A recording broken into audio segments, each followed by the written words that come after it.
Hello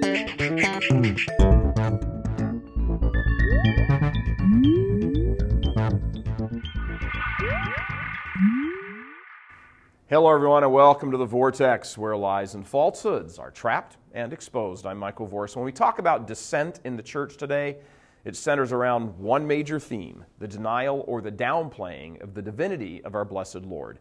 Sometimes that denial or diminishment is overt, and sometimes it's covert, but in either case, it's very real. In concept, it is a denial of the truth of the incarnation. In reality, that disrespect is directed toward the Blessed Sacrament, the Eucharist, the real presence of our blessed Lord. The Eucharist is the continuation of the incarnation in our very midst. At the heart of all of the dissent in the church, the lack of courage among the bishops, the arrows shot by liberal theologians, the irreverence demonstrated and tolerated at Mass, at the heart of all of it is an unbelief or lack of total faith in the Eucharistic Lord. When our Lord is disregarded in His Eucharistic presence, things fall apart. Not as a punishment, but as the natural order of events. The Eucharist, the real presence of Christ, the Blessed Sacrament, is the source, the center, the goal of the faith, for it is the Lord, Dominus est.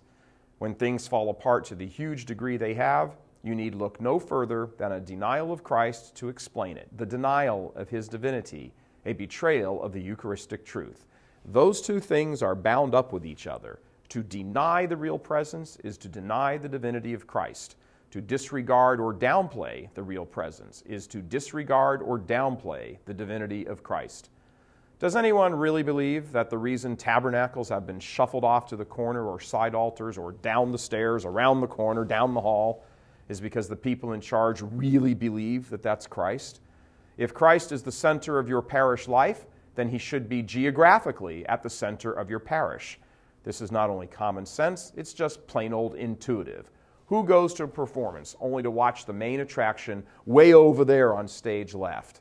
Whoever is in the center is the main attraction. We know that instinctively. And that same instinct tells us that whoever is not in the center is not important, or at least not as important. Somehow liberals and progressives have been successful at selling their snake oil that the Blessed Sacrament should be hidden away somewhere because some monastery in the 4th century somewhere in the forest or the desert of the Dark Ages once did that.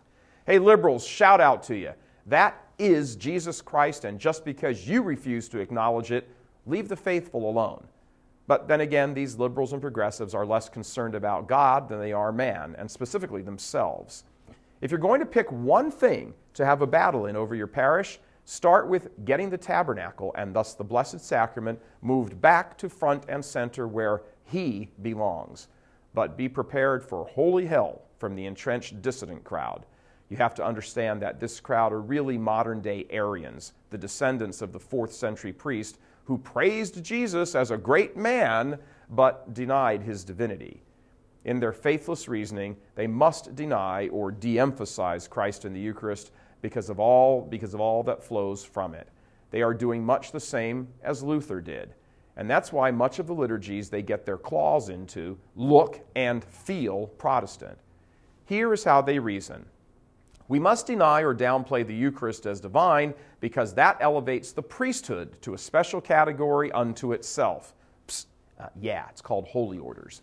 If the priesthood is sacred, that means that it was divinely established. Right again.